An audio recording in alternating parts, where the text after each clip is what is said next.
عويسين وناكسن دمانتين وهري ودكم هتسنتين كسو قيبقلكينا برنامجكا قيمها بدن لعاوة وينوغو عسومي هاي أبوانكا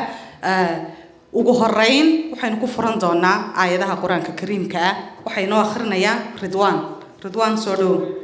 الرحمن الرحيم إن بطش ربك لشديد إنه هو يبدئ ويعيد وهو الغفور الودود ذو العرش المجيد فعال لما يريد هل أتاك حديث الجنود فرعون وثمود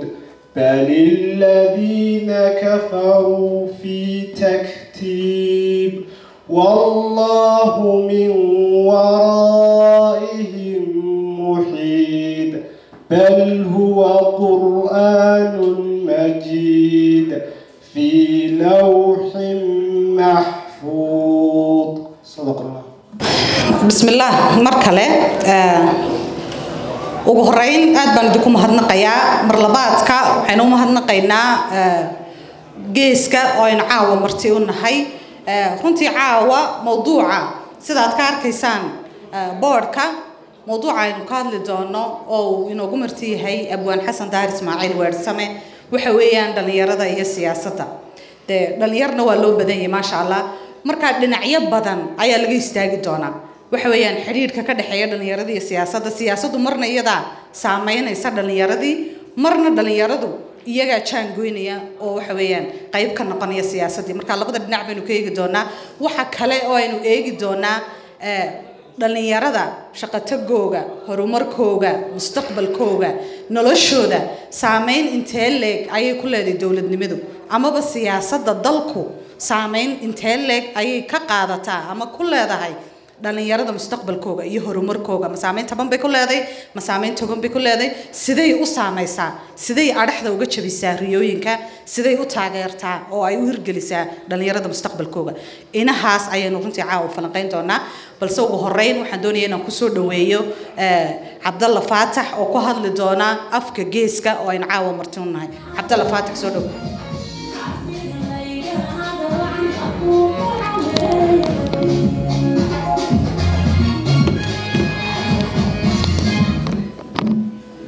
السلام عليكم ورحمة الله وبركاته واندي وذا السلام يا مرتدى الشرفت له وجوه الرئي أبوانكي نقالية حسن ظاهر وهل دور كسوغانتا جيش كأفريقيا هدان إنكوبان إذا كيدا هذا هردو عن الله كسر هذا جيش كصدا دركتان أما تغبرتين وحويا مضلقونات حوج سارتا الرمها دقنكا سياسة دقالها يوحكستو أو جيش كأفريقيا ay baahi u qabaan waxa ujeedada koobaad ee loo aasaasay waxa weeyaan geesku taagan yahay loona aasaasay waxay tahay waa inuu kaalin ku yeesho wacyiga iyo garaadka ummadda geeska Afrika ku nool iyo siday u garan lahaayeen mustaqbalka maanta ay tigsanayaan mid ka wacan ah mawduuca haddaan u soo laabto caawa sidaad aragtaan waxa weeyaan mawduuc muhiim ah waxay adu malaynaysaa marka la arko in u baahnaa ina papers iyo warqado laga qoro oo aan si kale uga hadalno marka maxaan u dooranay suugaanta kow mawduuc horta waxa weeyaan waxa laga yaabaa marka waraad ka aragtaan dhalinta iyo siyaasadda inay madaxiina ku soo degdegto inay ujeedada ay tahay dhalintu iyo kaalinta ay ku leedahay siyaasadda doorkooda inaan ka hadlayno ama xooga saarayno doorka dhalinta ay siyaasadda ku leeyihiin haday tahay ka qaybgalka doorashooyinka iyo xildoonka ujeedada caawa sida ay ka yar duwan tahay waxaan saari doonaa xooga saabeynta togan ay ku leedahay haddii Ilaahay ku rooyahay siyaasadda dhalinta iyo mustaqbalkooda gaar ahaan marka uu nidaamka iyo hanaanka siyaasadeed uu qalloocdo taas oo keenaysa bulshada iyo dhalinta inteeda u badan inay saameyn weyn ku yeelato sida aad aragtaan hadda nolol xumada rajo la'aanta tahriibka iyo waxa la mid ah waxaan u dooranay mawduuca inaan suugaan uga hadalno waxa la yiri suugaantu waa hadal sida ugu habboon iyo sifo gaar ah loo yeeray sida ugu habboon iyo sifo gaar ah loo yeeray waa sidigan gaagixin iyo siiga ma arkaa waana lama saluugaan waxaan ka wadnaa waxaan door bidnay in fikradda aan rabnay inay guddo inay noqoto fikrad saa'iqa oo muwaangal ah oo si fudud ay dhalinta u fahmi karaan taasaan door badnay waxaan u malaynayaa suugaan in lagu gorfeeyo mawduuca wax ka fiican aan la helaa ma jiro soo dhawow baan leedahay mar labaad abwaanka ku soo dhawow barnaamijkeena idinkana mar labaad iyo mar saddexaad waxaan leedahay soo dhawaada wassalaamu calaykum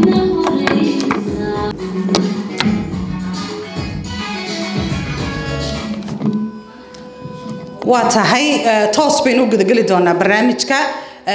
كل برنامج كعاو وحنا دين بلقاضة يعني إن هالكن كلمة كلا أو بدن تضيو كلاني كورن دونين وحي نوع السمن أبوانك مرك أبوانك بينك لجن دونا هالك دنبنا رنتي وحن شان السنس إدين سن دونا إن تسألوا أدوي ديسان أبوانك إن كل أبوان حسن دار إسماعيل ورسمة تعدان سراك الشكاء أو إن يراكو سابسن ده وتكودا دركسنتهين لكن أبوانكو وحاو كل شكوني سجال بقولي اللي بيستيتن كي magaalada kala beed hadaan imika tuulo ilaa waa la qabsanayaa ma nidhaahdaa abwaan way masaddeg ma nidhaa way waxaan sir halka caawa intaasoo halkana loo badanyay wax ka raacaan waayahay abwaanku wuxuu ku dhashay tuulada kala beed 1982kii waxbarashadiisii halkaas ayuu ka bilaabay markii wadanka lagu soo noqday halkaas waxbarashadiisii ka sii waday wuxuu ka soo baxay sidaad wada ogtiin abwaanku jaamacadda Camuud waxa shaqo ahaan abwaanku uu ka shaqeeyo waa macallin laga yaabay inaynu qaybo dhalinyar fara badan halkan fadhida oo aynu nasiib u yeelanay inuu inoo dhigo wuxuu dhigaa suugaanta iyo af Soomaaliga oo uu ku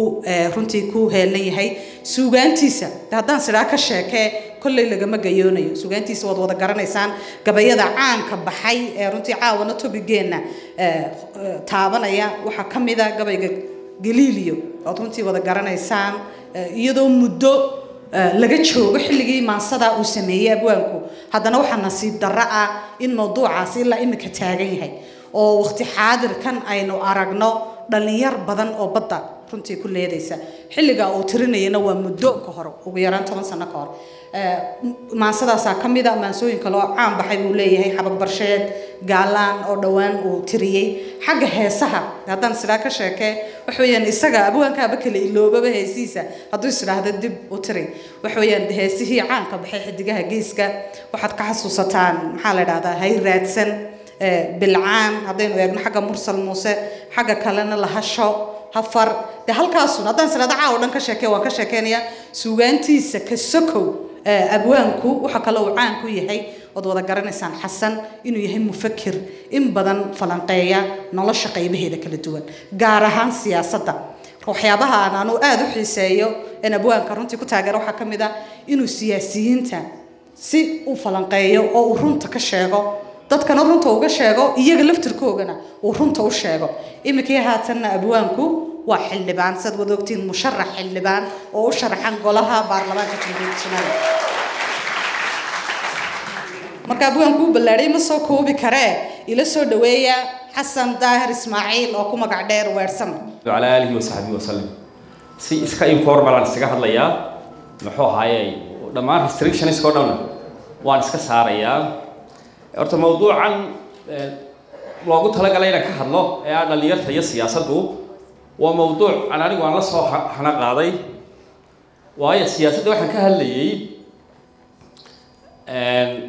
on political active ahaa tan iyo intii laga soo gaarayay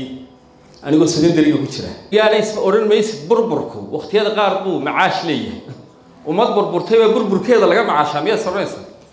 annagu waxaanu hay generationadii ugu horreeyay horta burburka ka macaashay sidaanu burburka uga macaashnayna waxay ahayd macallinkii jaamacadda dhigi jiray waqtigii Soomaaliyada iyo kii iskuulka secondary-ga dhigi jiray ayaa markii la burburay daway amal waayeen kuwiiba uladii iyo toogii iyo dugsigii hoose wax noogu dhigay kolka macallimiintii ugu tayada badnayd ayaa waqtigii burburka annagu aanu ku soo hagaagnay kolka waxaad moodaa kuwaas inay wacyiyahaan iyo waxbarashada barigaasi aad loo koriyeen kuwan dambe samay helintay oo fursadaha ma helin kolka waxa la xasuustaa barigii cashuuraha la mideeyay annagu iskuulka iyaga timcada bilaash baan ku dhigan jirnay lacag la nagu weydiin jiray annagoo form 2 ayuunba maalin la nagu yiri $12,000 shilin keena 12 kun oo shilin kolka iskuulkii baan mudaharaad weyn ka dhaxabaabulay yani waxaanu diidanahay kolka anagu ma garanayno lacagtii beriga ku soo dhici jirtay kastanka kala bayd cashuurtii waa la mideeyay lacagtii wasaaradda maaliyadda imika toos u tagtaa dawladdii hoose lacagta bixin jirtay ma maamusho waa laga wareegay ma garanayno anagu lacagtayada in la qaatay anaga ina lacag la naga doonayo baan soo aragnay ilaa berigaasi fanfoogan ahaa waan iska active ahaa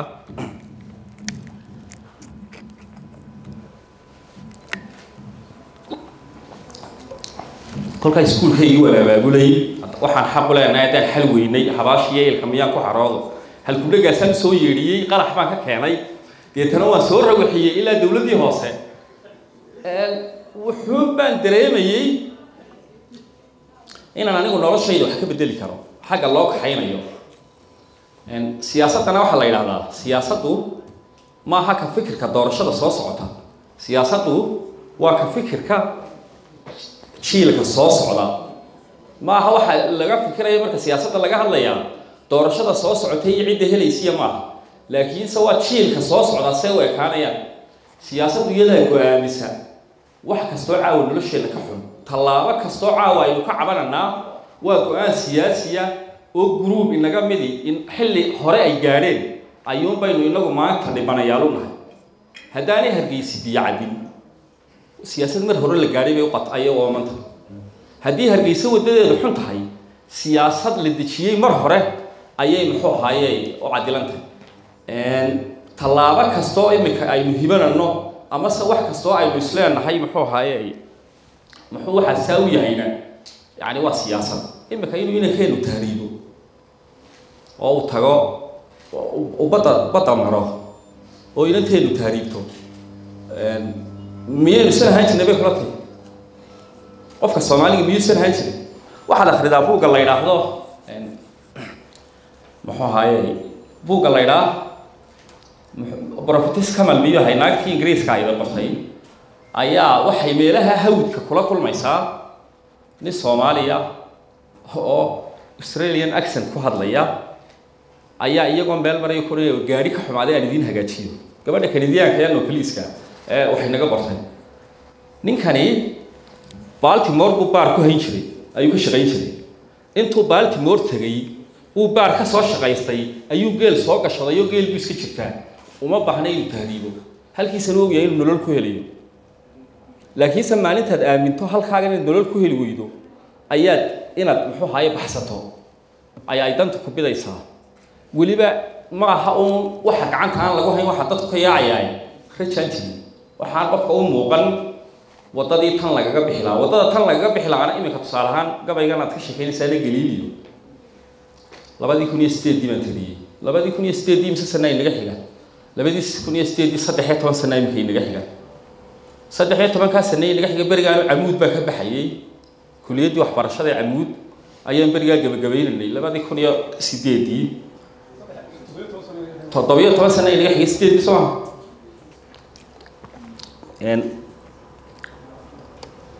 beriga waxa taariibay tiinkii dhamaayay kubadda ciyaaraya reer Boorama ee sanadkan gobolka u saftay ayaa meelaha 8 ka mid dhinteen kolka waa niman dawaad garan kartaa reer Hargeysa hadaad imka Hargeysa eegto tiinka kubadda ciyaaraya gobolka Marood Sheekh u saftay ee 12 qof ka koobnaa 8 ka mid in habeen kaliya tan la waayo ayaa magaaladii Boorama sakadaad ka laabtay waa laga ooyay sakadaad ka laabtay waxa kaaga daran dad baa intay gurigii ilmaha yar sidii Ilaahay la ballamay inta gurigii la iibiyay mulkiyadii guriga la haysto ayaa loo soo sheegay isagoo gurigiisiina aan hayn inuu ilmihiina dhintay because ninku mulkiyada u bixiyay waa ninkii soo bixin lahaa gurigan deegaanka deetana magaaladii calool xanuun madax joog ma yaani dawaad marad lacba ku dilay mashkalada noocaasi inay nagu soo noqoto maxaa keenay bay kulati ma waxay way iska soo noqotaa baa ilaa inagu probability ma saahid dadka fatalist way noqon karaa waa calaf way oran karaa ilaahay baa saay noo qoray way oran karaa hadallada noocaasi waa hadallada calwaaga laga fulaha ilaahay baa qoray oo calaf laakiin san nafiru min qadarillah ila qadarillah Umar bin Khattab oran يعني عمر بن الخطاب لغور مركو غلي الشام داعون با meesha ka dilaacay kolka inaynu iska tagno weyn qadarka ilaahay ba ka carari karnaa wuxuu inaan ardaydu galana oo qadar ilaahay ardaydu geli weynana waa qadar ilaahay haddaynu qadarkaana ka carara ka kale ilaahayna oo carrayna waxa ilaahay ma wada qadaray maxaa ku jaban yani waxaan uga socdaa nolosheena wuxuu dhacaa laakiin waxba la iskama weydiiyo ta dhibaatada ugu weyn keenaysaana waa siyaasad يعني ميينو حتى مانتا markaad wax kale oo dhan ka soo qaado gaalada waxay tiraahdaa dhimashada dadka Afrikaanka ee statistics yani 25 baalka ku dhintay 44 baa ku dhintay because iyaga 25 kooda dhintaan su'aalo waaweyn bay dhalanaysaa wuxuu dhacay maxay u dhinteen maxay san u dhacday waa la baarayaa cid baa mas'uuliyad qaadanaysa dad baa isku caskilaya wax inaga laakiin waa numbers kaliya waa numbers xitaa inagu laakiin xitaa numbers ma lihin حتى إنك لما قررنا يو هذا الدولة الصومالية العويد سأسترادو يمسوي الباقي قدرت إلى كل شيء سمجت بقص حتى معنا الله معنا أو سمعنا يعني مجتو هرت هالخا سياسة ديلو إنه لا شيء إنه نقول أمين إسحاق مثل قررنا بري واحد عايش مال بريس الله يعمل تاني تنا نبي الشيء يرى الله يعمل ما لهم بالكني وكيانو أيا عاد بيسكو دويه سلقيادني wuxuu guur ku yar baa halkan ka dhacay baalkani uu bariga hore inta uu ka balaadnaan jiray meel ilmo yar dhex mari karo ayay ahaan jirtay meeshii ilmaha yar dhex mari karayay ayaa ku yar baa halka ka dhacay waxa go'aan lagu gaaray in aanu ilmo yar oo dambe meesha ka dhicin baalkanigii baa laga dhigay barihii la isku jirsiiyay in aan ilmo yar dhex mari karin iyagu ilmahaas ka dhintay markuu ilmahaas ka dhintay kamay inagu weyn ku nafisnaa mushkiladeena ما تنا من بعدين تاي بالكنيجي بوكا دعاية شنية تبين هبين بيركش شاكينا شنية تبين هبين كده بس ويسكي لاونا كل ما بعدنا هبين كله حياتنا بوكا دعاية لكن سيجو مشكلة دي واحد يفكر إن أنا خا الماء طبعا خدعين إنك مالين تي إنما ذهب بورا مدينتين برعاء لقى مش شاكيو سكولة دبلوي مقالة برعاء لا ينادو سكولة دبلوي اللهم صل على محمد لكن سينو برجع حتى اسمينا ويدين تدخل نيردنتاي حتى هنا نتركوبنا إمساي نقدنتاي because تدخل وين نتركوب خيال أو هدي الله ينقو أرلها شنكون أوقف بتهريب ذي قدنتاي أو الله بكون يشن بقول هبليهيد أو أويدين أتفيس ترادو معناه الناس سمعين لهاي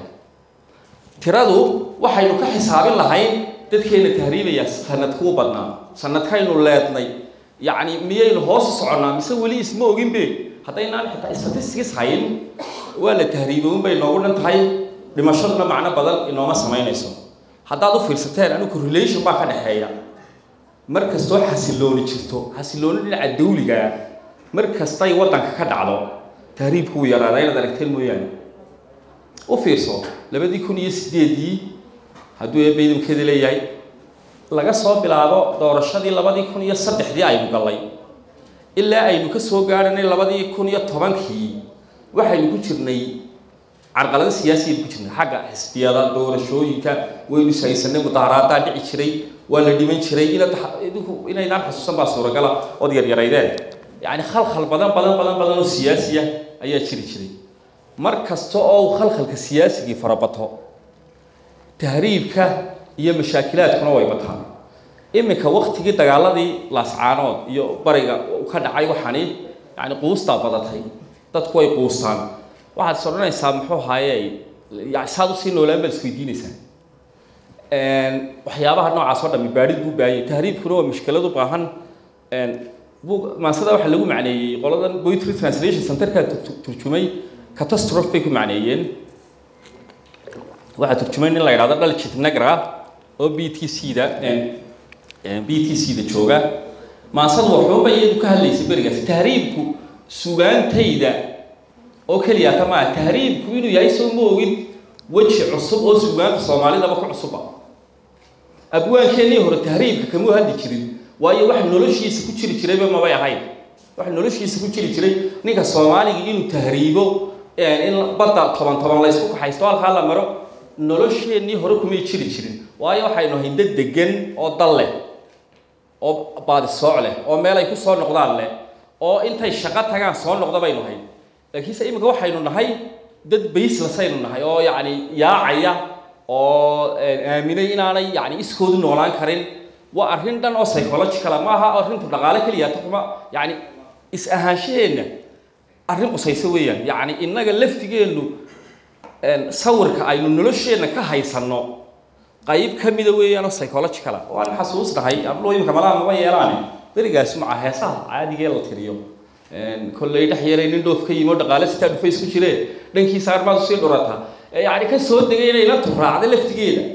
oo 7 sano iyadoo wax kula waday ay kaaga tagto iyada laftigeedu arrin kale psychological kolkaa wuxuu taabtay qoysasku taabtay noloshu taabtay dhaqaaluhu taabtay qofka bini'aadamkii siduu naftiisa u arkayo inuu Yurub tago isku soo dhex sawiro ayay taabatay kolkaa maaha uun arrin siyaasad kaliya ah jiritaankeena oo dhan waa wax taabtay laakiin se waxa soo dhan anigoon ololeysanayna sidii aanu hadli jirayna weliba isdhowrayana waxa la waxa soo dhan waxa go'aamiya waa siyaasadda imika haddaad u fiirsata adduunyada aynu ku noolahay qofku siduu u fikirayo rag baa isagana u fikira yacni qof qasab maaha in qof wada cabaaqire ma wada noqon karo laakiinse inaan la duwi karin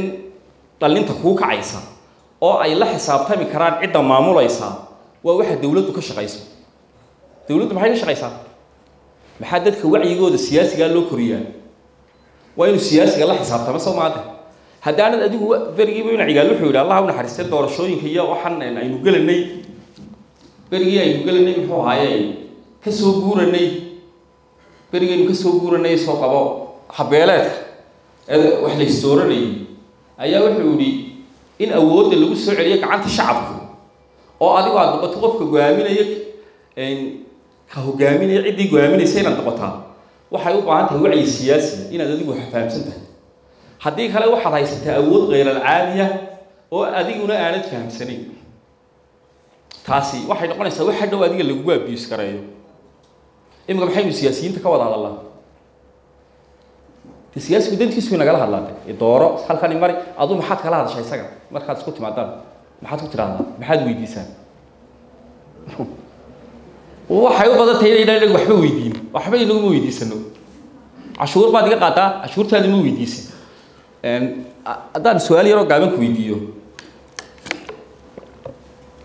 su'aal yar oo aad u gaaban haddaan ku weydiiyo la wali isweydiiyo miyaad isleedahay waxbarashada Somaliland iskuulada profitka ka soo gala sanadkii lacag 100 milyan ayna ka badan tahay ma rumaysan kartaa 100 milyan oo dollar lacag ah inay iskuulada private Somaliland sanadka sameeyaan industry waxbarashada Somaliland inuu 100 milyan miyadki oo jeebada bini'aadam ku dhacaan miyad aragtay iskuul soo kordhayo Hargeysa ku soo kordhaa imsun iskuul bu Nuuruddin leeyahay ama Salaam ama magaca doontaad u dhaama huda waxa doonta dhe intii waxa soo iskuul korayay dawladdu cashuur bay gureysay maxaa Hargeysa iskuulku soo kori waayay Soomaha wax yar oo asaasiyo ad xaq u leedahay inaad ka hadashade oo at least aad ogaato dhakhaatiirta ka warraba dhakhtarka Hargeysa Ingiriiska waa dhisay maxay loogu dambeeyay maxba kama dambeey Soomaaliya yaani siyaasaddu kaliya ma aha uun doorasho kaliya ma aha waa nolosheena oo dhan inaynu caafimaad helo iyada go'aamisa in caruurteedu waxbarasho helaan iyada go'aamisa imika magaalada Hargeysa markaad isbarbar dhigto fowter beer school markaad eegto 60 kun caruur ee Hargeysa baa hal iskuul oo primary ku soo hagaaga 60 kun ee u wada Hargeysa hal iskuul oo primary oo dawladda leedahay ayaa ku soo hagaaga ma hal iskuul baa 6 kun oo wada qaada ma qaadaan kolka iskuulada markii dawladda iskuul sameey weyday intii lacagta haystay private ka tagtay intii kalena waa bilaa waxbarasho siyaasaddu waa ka fikirtaa caruurteena soo socota mustaqbalkooda dambe inay noo kici doonaan inta soo generation oo aan waxba baran iskuulna aan helin inta soo generation oo imika Hargeysa baad arkaysaa bal ka waran niyadeen hooyada umulaarorta miyaynu statistics ka hayno xitaa dhaatooyin kama hayno intay naga umulaarorta ee dhiig joojin u dhimata yacni siyaasaddu waxay go'aamisaa sidaynu mustaqbalka u ekaano iyadaana go'aaminaysa inaynu berri tahriibno iyo inaynu berri dalkeena joogno iyada go'aaminaysa kolkaa mar kastood siyaasadda ka fikiraysaan u arka inaad ka fikiraysaa ilmahaaga yar siduu ekaan lahaa ee aanad ka fikirayn madaxweynaha dambe reerka uu noqon lahaa ya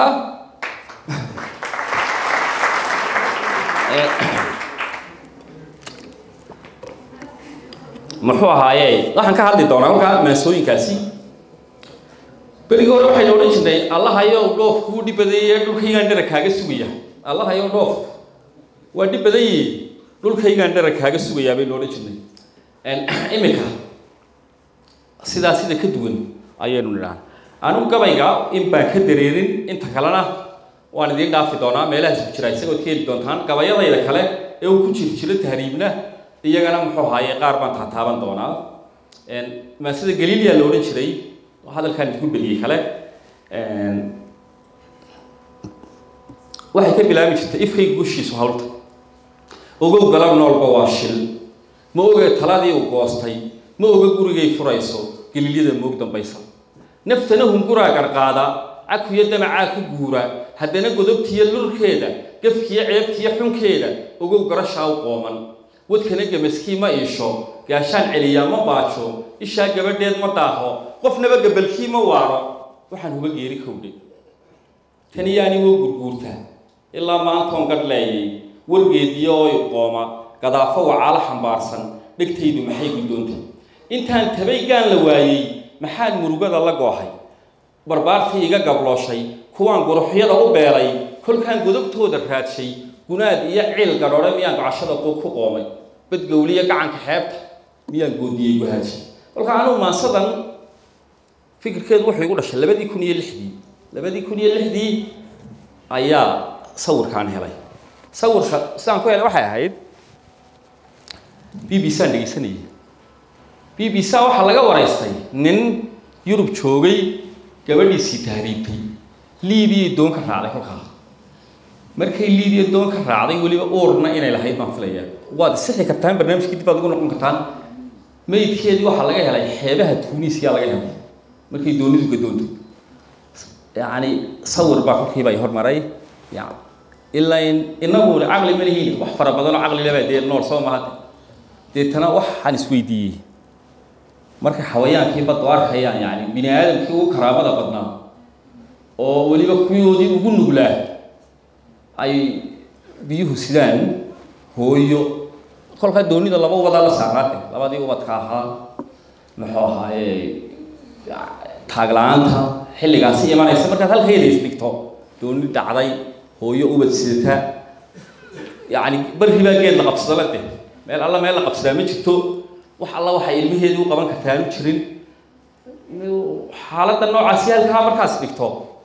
waxa dareemaysaa sidee warkayaan baad kolka markaad khiyaalkaagii la falgasho isweydiinaysaa ilaahay waa kan inaga yidhi وما علمنا يعني علمناه منطقة دايرة بيسمه حويانكو يكون emotionist كله وبيردوي دينا البقشين مويانه بالكلا ينادو نوع كميل النبيرة نوع النبيرة بايلوت ويل بالينا أيا الماير بكر نتي بايلوت ويل كه هو يدي الماير عشان تطور معلومات بميت كيسي سيدتي بدل حديث بايلوت ويل waxay jirtay distance almost 24,000 kilometer bay jirtay oo iyadoo baylot wiilkii yara sidata yani xawayaanka shucuurta leh sidoo ula falgalaya markuu arko noolihii ilaahay abuuray kuwii ugu karaamada badnaa oo dayacan noocan iyo ku sugan oo aan dadkoodii ka fikiray takhayulka anigoo haysta ayay dhacdadan booramana dhacday deetana markaasaan isku laray kolka sawirkii badda aan la hadlayay badgowliya gacanka xeebta miyaan goodiyey go'aansho kartayda miyaan u sheegay haddaad xasayda gowrac badiyaan kaga gooban mooydi inaad burmageydadayda sidaa u gashaa gar maaha alla ilaahay waad gumowdi gashaan kugula yaqaana gar qaadaha soo gignaane ilaah naaraha ku geeya adaa garmadoobahayga haweenkiya gaaridayda ku gaasiray meel goodoona guroo galabtaba abaadso biyuhu gororoo ku gowshay gawaa noqo meel garoone dhulgeedigu galab carraabo intay guuxday giglaysa hirkiya doortay garaacday waxay tiri guura waa gafiyo way igu gadaaf ma geeyay godobta la saartay aweytida aad ganaysa miyaan galabsaday bilkaasoo deetana markaasay baddi garnaqsatay oo intay dee adiga maxaa halkan yani waxay ku garnaqsatay waxaad meesha ka saaraysaa ilaahay qofka bini aadamka maxaa laynoo xisaabinaya ilaahay muxuu qiyaamaha inoo xisaabinaya xawayaankana u odhanaya kuntum turaaban dee innaga maxaa laynoo xisaabinaya ilaahay inaga free will buu ina siiyey ilaahay wuxuu ina siiyey awoodda inay u noolaano sidaynu inagu go-aansanno ma yihiin dad iska sabaynaya oo deetana shahwaadkooda iyo damacoodu hagayo oo kolba tay doonaan yeelaya mihi waxaani dad mukallifiina mas-uul baynu nahay yacni adigu haddii mas-uuliyadda lagu siiyo aad dayacdo oo aad gudan weydo inaad badda cayda ma hadda oo tiraahdo maxaad bad yahay inuu ilaahay halka kaa qaaday ahaydaan adduunka o dhan isku maray ma garanaysa kolkaa tii bay ku garnaqsatay aduu maasadu markay soo socotay waxaan aakhirkii gartay bal inaan la hadlo dadka dhallinyartaa aan ku baraarujiyo awooddiisu intay leeg tahay qof baa tahay guul abuura qof baa tahay guri yagleela qof baa tahay gaar ahaanta ku gaajo baxoo iskeena gankaa kuma dheera caaro aqoontaaduna ma gaabna ma gaagixinaayahaagu dadkaagana kama go-aysid dalkaaguna kuma gariifin galbeed yurub kuma yeedhin gariiguna kuma baahna god baa tahay mooginteeda adiga geyigaagi waa kan gargaare faray ka hogtay ku eeg gabargaal hortaada gadaashaadana baldheeho u fiirsa baligooyahaaga dhallaan baa kugu gadaaman gidaarada dhaxanta jiifa garaadkaaga u hiila qabyaa kugu gaaf wareegsan hortaana cidi gufaydin xil baa guudkaaga saaran ka weyn goos oo dhaqaaji adigu gurigiina hadduu maskala miyaa la baxsadaa mise maska laga saara ya mise maskun baa laga saaraya dee hadday halkani xumaata miyaynu hagaajinanaa mise waynu ka yaacanaa ila innagu halkan aynu leenahay xitaa iminka wax kasta haddaad samayso waddan kastoo tagto soomaali american soomaali baa kula soconaya dee haddaad xitaa somalilander noqoto somalilander american baad noqonaysaa american keliya xitaa kugu qori maayeen iminkana dunidiiba dee waxa qabsaday qoladii right ka qabsatay yani adigan ogday yurub waxa ka dhacay iyo iminka weydin ogtahay dee qolada booliiska qabsatay qoladii right ka kor u kacsan yani qaxootiyadii ma rabaan wixii ay qarin jireen berigii hore runtii gaalada xuquuqaha qaar ilaahay baa kolkada soonaysa nabi aadan kacada daan u dhalin uu goblami lahaaba xilal badan oo ama inagoo islaama ina saaran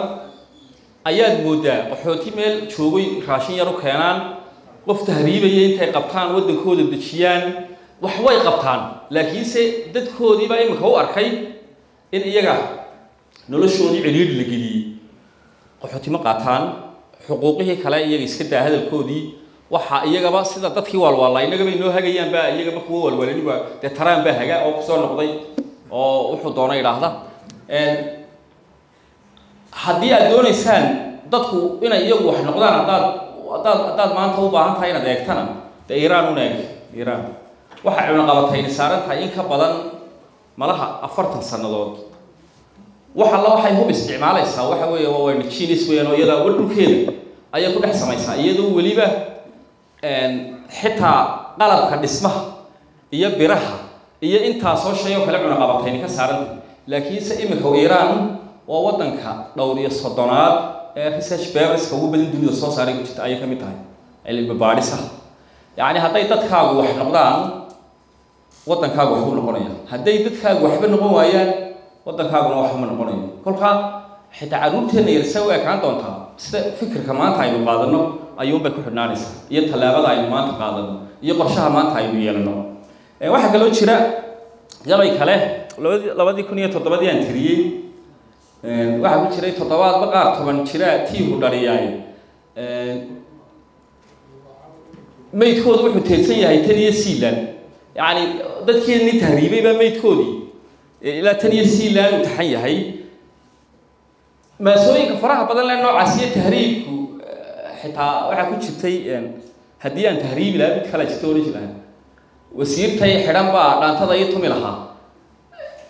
tahriibka si baynu xitaa u dhiirigelinay waxaynu u dhiirigelinay in la tahriibo waxaa jira tallaabooyin aynaan inagu islahayn waxbay dhiirigelinayaan oo marka la qaado dhiirigeliya jira berigii dowladdii Siilaanya dhalatay 2010kii sanadkii 10kii iyo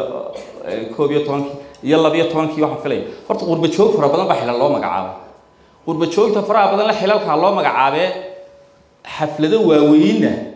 waddanka la sameeyay oo xafladda soo dhaweynta qurba joogta xafladda kolka qurba joogtiga waxa mid ber dhaweyn tahriibay ayaa qurba joogtiida ku jira eeg fariinta adiraysa waxay tahay haddaad tahriibto adiga laftigaaga qof la tixgeliyaabaa noqonaysaa ee dee tahriib oo baasaboor soo qaada anaga fadhiga kaaga kacan oo siraag soo dhaweyna kolka qaar baaba dareerinaysa adigu ma garanaysa kolka haddii aan tahriibi lahaa wasiirtay xidhan baa dhaantada ii tumi lahaa tahriib kolka sugaan fara badan oo aan kaga hadlayay baa jirta laakiin se waan taataabanayaa waxaan se doonayaa conceptiskii ka dambeeyey un inaan ka hadlo oo dul istaago tahriibku camal la'aanta ugu weyn waxa keena waxa ugu weyn ee in la tahriibo keena waa camal la'aanta elementkii marka cilmi baarisaha la sameeyey elementka ugu weyn ee tahriibka keena waxaa lagu sheegay inuu yahay arrin dhaqaale because qofka bini'aadamkii tawakal kuma noolaan karo qofka bini'aadamkii tacab ku nool yahay tacabkuna waxa weeyaan waa inaad aroorta og tahay meel aad tegayso oo aad nolol maalmeedkaaga kala soo baxayso because shimbirtu way iska duushaa low tatawakkaluna allah xaqa tawakkulihi la risaqakum kama yarsuqu dayra soo maxay iskinabi inagu saawma noolaan karo qof qorshuu leeyahay waa inuu meel tago oo aroorta u camal tago oo helo hadduu waayo at least waa inuu rijahayo hadduu labadaa waayo uu dhaqaaqaya labadaasina cidda qabataa waa shaqadii dowladda siyaasad bay labadaas loo baahan yihiin inay dadkeenu camal helaan siyaasad bay u baahanta iminkana tahay noo muuqataa waa tahay noo baahanaa inaad ka dagaalantaan nin weliba embigiisii kula xisaabtamade sabab waxbarashada markaynu waxbaranano dowladda jaangoysa waxbarashada laftigeeda waxbarashada business baa la dhiganaya engineering baa la dhiganaya ma iska soconaysa un maaha dalkeedan iyadu ujeedkay ka leedahay bay dadkeeda wax ku bartaa iminka bangaali baad arkaysaa hindi baad arkaysaa afgaani baad arkaysaa xabashi baad arkaysaa maalin kasta industry dhan oo dadkeenu ka shaqayn jireen bay ayaa laga saaraa raisla Soomaaliya Hargeysa inaad maanta ka soo heshaa waa dhif iyo naadir kolka waa inaad fahanto inaba reer Hargeysa oo shaqadan haysan jiray ayaa meesha ka baxay waa inaad garato markaad aragto bangaaliga markaad aragto hadduu eebeedamkeeda leeyahay muxuu haayay hindiga markaad aragto afgaaniga markaad aragto xabashiga dhismaha ka shaqaynaya waa inaad garato industrigii dhismaha inay ajaanib gacanta ku qabteen oo dadkeeni bila camal yihiin industriga ka shaqaynayay laakiin shaqadii dawladdu waxay tahay haddii dadkeeni lagu tumo xirfad la'aan inay iyadu ka fikirto siday dadkeenu xirfado u heli lahaayeen dhismahaade innaguna kontonka sano soo socota waxaynu ka shaqayn doonaa waa dhisma waayo waynu korana wadaynu u baahanahay tu tareen baynu u baahanahay guriyeynu u baahananaa bridge loo baahan yahay wax alla waxaas oo dhan waa dhisme waxaynu u baahanay vocational schools inay dawladdu ka fikirto iskuuladii farsamada gacanta oo balanbalkayo ay ka soo baxaan kolka nolosheena oo dhami halkan ay ka dayacan tahay waa siyaasadee aynu wacyi siyaasiga yeelano aynu inagu la xisaabtano yaynaan isku arkina inaynu magan u nahay carafka oo yeyna fatalist noqono maalinba jugtayna gaadha ilaahay baa qoray taynu dhahno ayna iska qayl aynu maxay u dhacday isweydiino waana baahantihiin waana iga dhafay runtii falaqayn aad u cajiiba ay ahayd noloshii siyaasadda jaangoynis ay sababta uu tahriibku mawduucu ugu batay waxa weeyaan tahriibkii imka aad buu soo noqday runtii cidda badda ku dhammaanaysaana waa dhalinyarteeni waa walaalaheed waana waxa weeyaan waa ubadkeeni fariinta caawa aan jecel inaad gaadhsiisaan waxa weeyaan in aynu si kastoo aynugu hortegi karno aynugu hortagno marka ma doonaya inaan ku dheeraado waxaan doonayaa inaan su-aalaha xaggiina usoo wareejiyo su-aalaha waxaan jecelahay inay mawduuca ay ku saabsanaato kulli mawduuc si fiican baad uga dhegteen baan filaya marka waxaan jecelaynaa in mawduuca ka bixin siduu abwaalku inoo sheegayna ma aha kamuu hadal asagoo ku hadlaya afkii sharciyadiisa laakiin marka siyaasadda dhinacyo kale ha kaga soo wareegin oo maad aragtay su-aalaha mawduuca unaynu ku koobna insha allah marka gacanta taagi kartaa qofkii ciddii doonaysa كواد إلهي محضر مضغلات كأبواب كان بمهلعنا ملاصحات كان جيس كان بمهلعنا برامج كان قيمة برا لأنه سوق رقابي كل موضوع أبوابكو سحر لأبو نوتا تابتي حقيقة كدو من موضوع كهلي وحاجعلها سياسته وحيسلق لنا إني تانكو يسو ومضى تيرتان كي وضع صحيح قريسو marka dib u raacdo oo dib aad u eegto siyaasadda Soomaalida intii dawladoodii boqolkii sano u dambeeyay Soomaalidu dawladda sidii u dambeeyay akhrido mawduucyada farqayn ama gorfeen lagu sameeyo oo dhibaatada Soomaalidu ee siyaasadda aqoon ku tahay iyaduna keentay in maanta Soomaalidu saraxada hase yeeshee ku kala dhacdo dhalinyarada siyaasadda badan waxay isweydiiyeen mawduuca marka kan shakhsiyan وده سياسة الجامعة اللي الدنيا يعني دليلته في التوتر وقتي متى تعالى قولم كي يوحي وضع مسوى تكدون ولا الدنيا إن يثبت المسلمين. أوكي. أبوابه وهمهم بعد عليه أنت نيدا كهاي إنه تلمام سياسة اللي يقولي تاي وسيط الضوء تلمام. تلدوني أنا تاي وفكر له نوع سياسة تاي تنرشي لتنبوي سيكفي كالمستقبل كالمحمد قرية إلهي هي بالباس سياسي سياسة تنبوي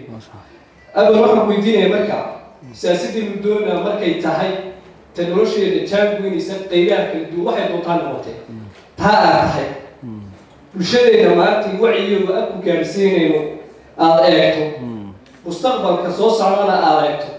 سيديبات إسلام هاي بس سيديبات سلطة إلى السياسة دا أضمانك كويسة إن بدن أو سياسة الدراسة تدين تاريخ فكريش واقعي إسكاري لاجين سيديبات سلطة جرا أما تلمامها تذكروني السياسة البدلان يقولوا كانوا مبتيس إتا ومتى تامينيس سيديبات سياسة عفوا قضاء أو أمضا براري جارتيسة نرشوا ذلك حكا بدليسة بل هو جاركا أنا هل سؤال المقضاء ما كينا قضي وحوي أول وحهروك هو يقلي أمر الله كنا دول كوي هاي صدق نجاح وقيتي شريد جيتا يقيتي فليتا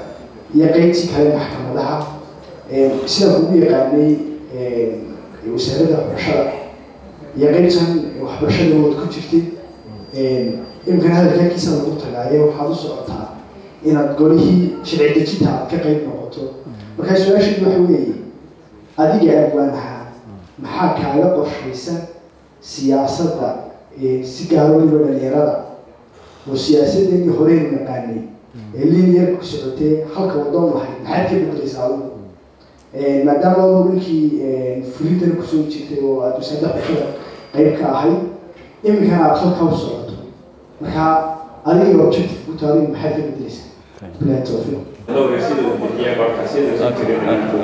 إيه كحظة سائرة سجان في أنا سو محدود يا كمدة فهم كان بوعي عن دلنت حال هذا يسوي سو بالآلام حاسس عادي واسك حوله هذه الوعي وجع واسراسي سو محيي أنا حولها دوال أول حاجة سو تا وانا وأنا وأنت سيدي هذا تكن نادم دولة الصومالية فريق أول حاجة كلامتي ماذا بدأ قلنا بالبلد ده شو صحيح وكوحية بقى ده كل صحيح تيا بس يصير نوع يتعامل رجع صقرا سواء إحنا بنا شيء سيدنا سيستماتيك يعني إذا سيدنا كأوان كتشرحه بليو كبحثنا سو أنا جاي يعرف ده ما نقدر مثلا ما جنريش ما نقدر مية سيدنا وجود دون تعب الله ما يدونا سيستماتيك ما بروح حاجة هو الشيء اللي بدنا نيرتها متى كلام فعلنا وقت هاي وح البنك كله وجهه إن أجهان وقت كبحان أنا كفت سنة في الإنجنير كان يستريح سو أنا قلت برنامج حسيمة يا واستريح كلا إنه ما يدوق صدق بحين أول مرة كش قتريلا واي ما نكسر وحنا كنا هدفنا في الخيار وريقة وحنا وريقة أولا قبل يدي لما كأورا وريقة سمان كستاري كسر مرتكه والشقة دي marka inaan kala hadlaan ku dhaw maxaa shaqada insan ku xaqin qabsatay waxay hore daalan isku tariibay meeshan awooday ama dad ka hadli doona kelmadda negative soo taa waa tidii baan kula ka dhawaajinay waxa maska miyaan uga ornaa maska iska saarnaa soo macnaheedu soo lama socdo in hadaan maska uga wadana ku yihiin soo xal waa seen gaarina ana shaashada soo koobay okay ninkii halkaas ay muxuu ahaayay isma dhowrayo laakiin soo xadiidaya inaan madasha ka dhigo madal aan wax ku dhaldhaliilo waayo madasha laftigeeda ay beershiyaarta u baahan ma garanaysa kolka anigu wixii aan dhaldhaliin lahaa weyn platform aan leeyahay la tagayna oo aan ka dhigin platform si aan iyagana u ilaaliyo qoladii muxuu ahaayay ilahay taas waa taan iska dhowraya siyaasadda ma waa u soo baxay taas meel ilaahay ugu geeyay laakiin taan iska dhowraya waa taa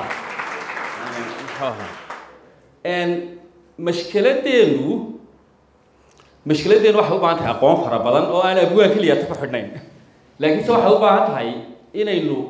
samayno waliba ay sameeyaan dad aan ujeedo uga dambaysa aanay jirin laakiin se ijtihaad dawladeed oo dabada ka riixayo inaynu samayno cilmi baariso fara badan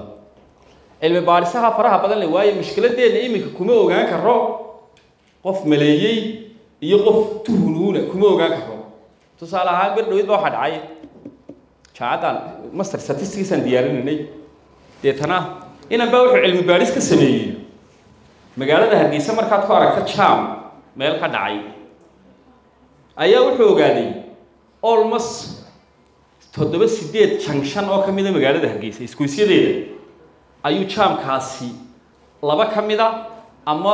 maximum 3 kamid ah ayaa jam galay haddii laba ama 3 jam galaan markaas ay magaalada Hargeysa jam noqotaa laakiin dadkeenu waxay sameeyaan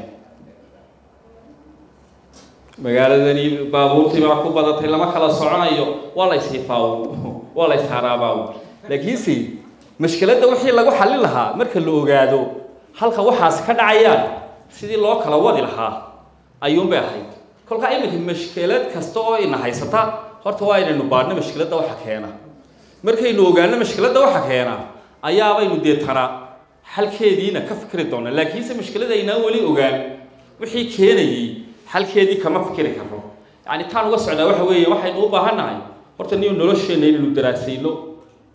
inaynu tirakoobiyo samaysano inaynu garanno muxuu ahaayay iminka tusaale ahaan magaalada Hargeysa waxaan qabaa population ka jaankeyn la jooga tire iyo cadad ma leh tire iyo cadad ma leh yani waa sidaan qabo laakiin se kuma oran karo oo bir bay ku go'an tahay kuma oran karo inay badan yihiin waan ogahay because xaafadayda markaade xaafadayda qoysas baa iga dambeeya dhan oo Ethiopiana tibiye ma iibsan gurigeygan taangigeygan ka wada cabnaadii halkaas bay caagadaha soo sitaan dawa binaadan ilaahay oo manana wasiinaya ya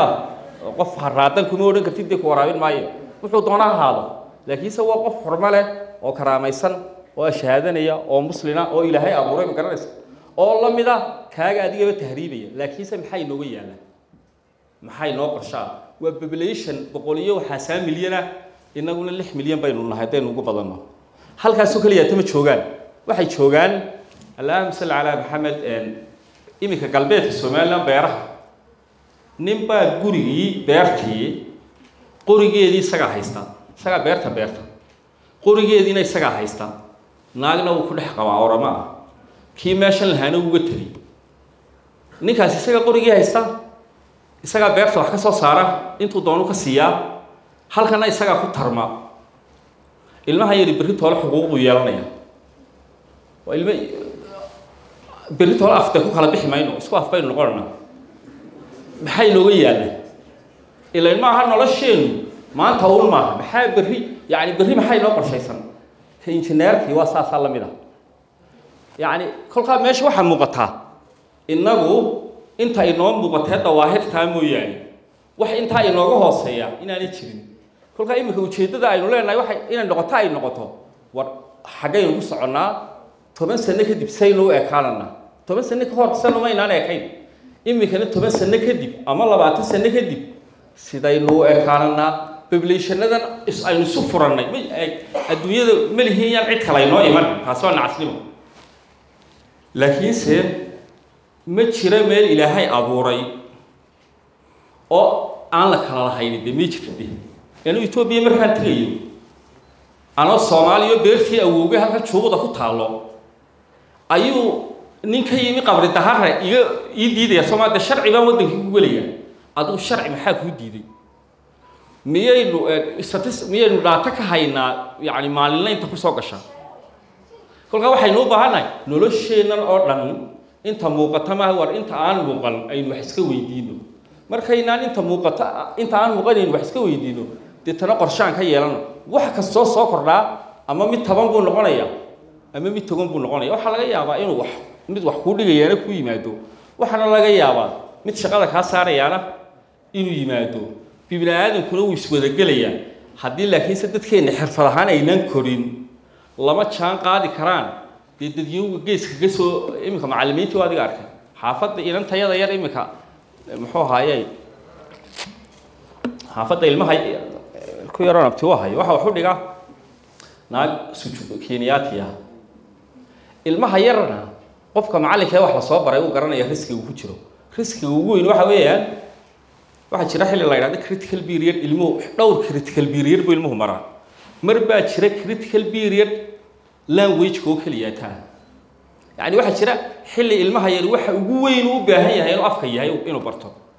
xilligii ilmaha yar uu afka baran lahaa marka inta afkiisa laga kaxeeyo ajaanibku wax u dhigayo ee waliba uu noqonayo luqadii laga doonayo luqadii guriga laga hadlayay inay noqoto luqad qalaad waxa kale jira luqad wax baynu ku baran karnaa waliba dadka la gumeystay wax ku barta luqadaha kale bini'aadamka aan la gumeysani luqadooda wax ku bartaan waxana loo yahay qofka bini'aadamkii wuxuu wax ku fahmaa afkiisa ayuu concept formation isku ma samaysmaan ilaa qofkani afkiisa wax lagu baro daas wayba 6 sano ugu horeeya xuquuq ilmaha yari u leeyahay qaramada midoobay waxa uga dhigeen inuu afkooda wax ku barto imika inaga Hargeysa waxa socota xilligii ilmaha yari oo af Soomaaliga baran lahaa ayaa iskuulkiina af Ingiriis wax loogu dhigaa home tuition waxa loo qabtay naag kale iyaduna af Ingiriis ku hadlaysa fursadda uu ilmaha yari af Soomaali ku helayo generation isba maanta Hargeysa jooga aan af Soomaaliga aqoon weligoodna aan ka bixin laba mujtamac oo qolana af Soomaali ku hadashana qolana af Soomaali ku adag yahay ayaa iyagoon Hargeysa ka dhex bixin bilaab yani waxaan uga socdaa nolosheena dadka ay noo imanaya waxay noo taabanayaan si ka ballaaran inta muuqata kolka waxyaabaha soo dhimi waxa u baahan yihiin inaynu ka fikirno waa dhinacii waxbarashada waa dhinacii dhaqaalaha beri toolana dhinacii siyaasadda imanaya dhinaca siyaasadda soo imanaya xuquuq buu qofkani yeelanay muwaadin buu noqonay dee dhulku kula leeyahay 40 jir aan weligii arag Itoobiya oo ku dhashay maxaad beri toolo laga oranaya dee Soomaaliga dhagax tuuray bilad noqotay saf Falastiiniga ilaa population taale dawladda Itoobiya imika beri dhaweyd baa nin Oromo jiray halkan aan ka jiray lugtaan ka jiray anigoo habeen iska fikirsan baan dul marayba shaw odayga bir baa ku jirta kol hore sii jabnaa bir baa ku jirtay deetana waan qaaday saldhigii baan geeyay waan halkan waxa la yiri waxaan ku yiri wax ka soo la qaban kara qabta hal la qalo birtii hal laga saaro marka birtii laga saaro muxuu haayay marka birtii laga saaro de bir kale dib ha loo geliyo aduu lacag 3 kuna qofkii daweeyay qofkani wuxuu ku attach gareysay safaaradda Itoobiya waa muwaadin Itoobiyaan oo laga warhayo maxay Itoobiya dadka daadoomaya halkan iska fadhiya ay safaaradoodu uga warhaysan maxay nu koognaay jiday kale miyay kula tahay dad iska soconaya u leeyihiin kala dikii aad sheedayba ay safaarad ka wada xaasheen kuwa kale ay ku wada xaaladna aynu isfahanno maxaas wax ka dambeeyay miyaynu garan karnaa yani ma bacduna inay nagu badato laakiin san casnimaduna inay badato ma meel bacdiya casnimada u dhaxaysa aynu ku soo noqono miibadu waa taasi laakiin say loo ogaado nolosheedu sidii ay kalowsirka ahayd kalowsiru ma aha nolosheedu say u xidhxidhnaa jirtay uma xidhxidhnaa ninka Soomaaliga nin xidhan ku ahaa iyagaaba kala xidhnaa Soomaalidu imika waxa laga yaabaa inaad inaan huuna dad tiraado ba way kula yaabaysaa ma garanaysaa maxay kula yaabaysaa meel huuna la iska ilaabo ma aragtay aday doonto waxay u baahan tahay baaya ma garanaysaa waayo baayadaas caalamiyada la hayd berigaynu saahay waynu ka soo gudubnay afxabash baynu ku wada hadlaayeen Ingiriisi iyo Carabi oo baybida wata la hayay ma garanaysaa meel laga xidhin Ingiriisi war sidii uma xidhnay kala dayna sidii hore u xidhnay sidii hore yeelaan u fikirin muhiimadaydu waa intaas war ruuxiga ismadhay su'aalihiin waa isku dardaray tayna yar baan hayo inta siyaasiyiinta arkayba kaarkayga maalinkan qaatay waa la igu xisaabtamay 15 ana 14 jira kaarka la qaaday maalinkii aan codayn maalinku ninkaas soo sharaxo iyo maalinku codaynay mooyaane dagaarkayga kuma aragno goormaan xisaabina waa halkii suuqiga maalinkan saa u codaynis baabiya ninku goormaan xisaabina anagu markaa taasaan oran lahaa waa halka wacyiga siyaasadda ay noqotay siyaasadda anagu meel aan ka barniyo buugna loogu dhigo qof kasta maanta wuxuu survive ugu jira inuu faqalku dooran lahaa sax iyo qalad wuxuu noqon doono hadhow wuxuu ka shaqeyn doono marka wacyiga siyaasadda iska badaayo qofku maxaa la yiraahdaa dhalinyarta soo kacaysa waxay ka fikiraysaaba shaqo may ku heli doontaa amba dakhli ma uga soo gali doonaa halka tahriibkana waa halkaad sheegtay maanta markay tahriibtay birto waxa laga yaabaa adigoo wadanka joogay adoo qalqal jooga midka qurba joogta in laga sarreysiyo marka tahriibtana wallahi waxa keenaysa baan leeyahay anigu siyaasiyiinta ninaan weligii mutacallim ahayn oo anigu ku dhaamay ABCD-da ayaa waji lagu gelinayaa meel aan anigu istaahilo marka waxaan leeyahay siyaasiyiintii dadka naga waaweyn ha hagaajiyaan anaga ma aha taayada anagu intii aqoonteeda waan dhisnay baan leeyahay taas siyaasiyiintana bal inaad adigu noo xisaabisaan rabnaa mid ka mid ah caqabadaha ugu waaweyn ee dhalinyarada siyaasadda dalka u geli laaday waa madax dhaqameedka maadaama imika xildhibaan tahay marxaladaas sidee baad uga gudubtay annaguna dee waanu sharaxanay la waqtiyada dambe sidee baan uga gudbi karnaa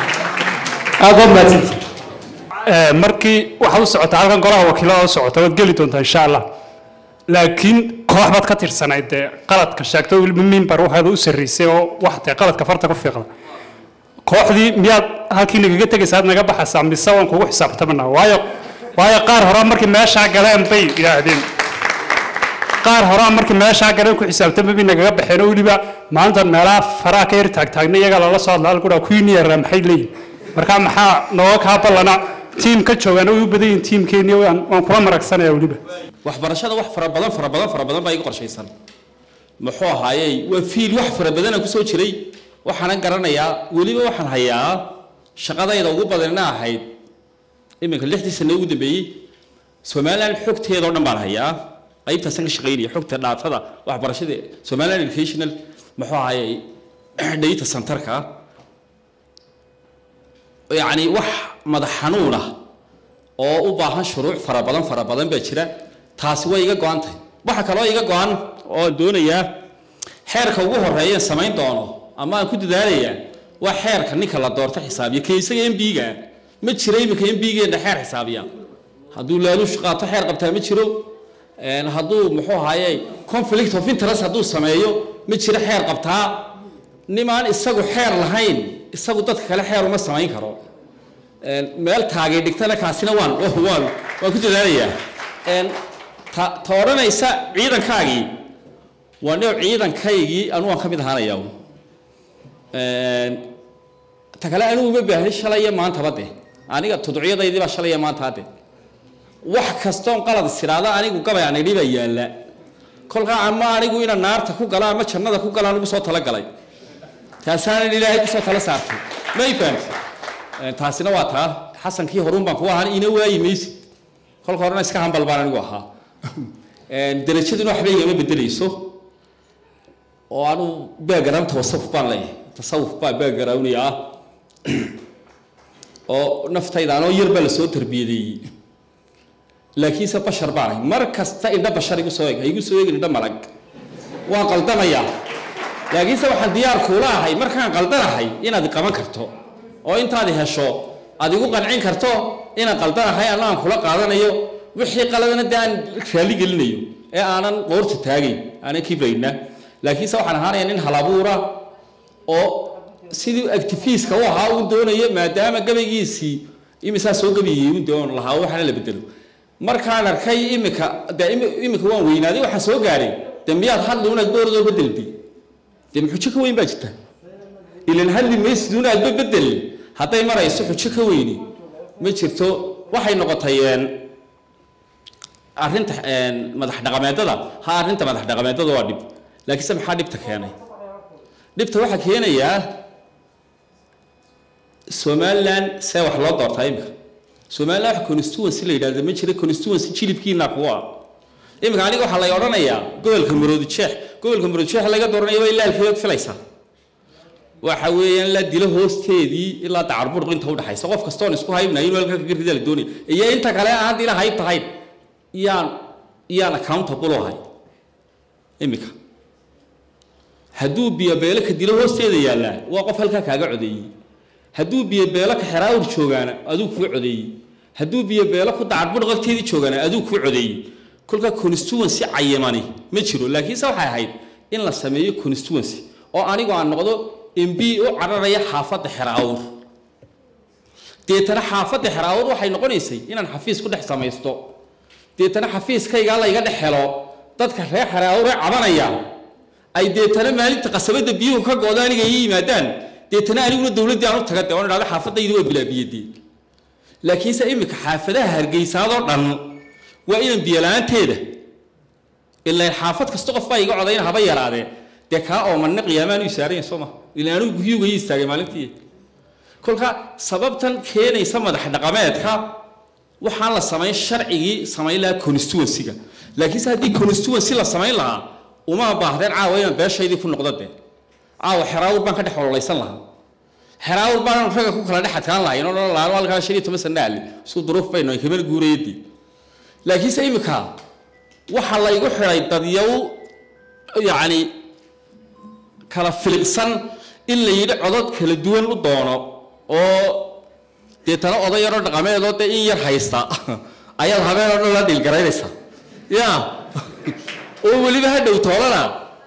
aan xitaa maskax ad wax kaga dhaadhici kartaaba aanay jirin waa se ka baxnaa waa shaqooyinka ay tahay inaan anagu qabanno inaan anagu problemkii aanu maray kuwa naga dambeeya aanay marin hore loo hirgelin kari maayo oo siyaasigeeni beesha isaga ku dhex duluuntay imika dib ugu noqday oo isaga dhufays ka dhigtay laakiin waxaanu isku soo miidaaminay wax kale ma haba waa in shaxdii ay isku soo xidheen in yar la dhaqaajin karo berrina naga dambeeya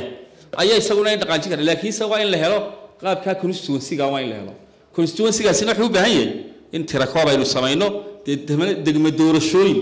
aynu samayno si aan cidinaba dulmi u dareemin hadhow toole oo xitaa qaab oo aynu iswaafajino sidii beelaha iyo constituency-gan la iska soo dhex dooranayo MPA ka soo baxayo kolka waxa soo dhan baynu u baahnaa waxaana waynu iswaafajinaa hadii ilaahay laakiin waa problem jira walaan waana iga dhantaan filay caawa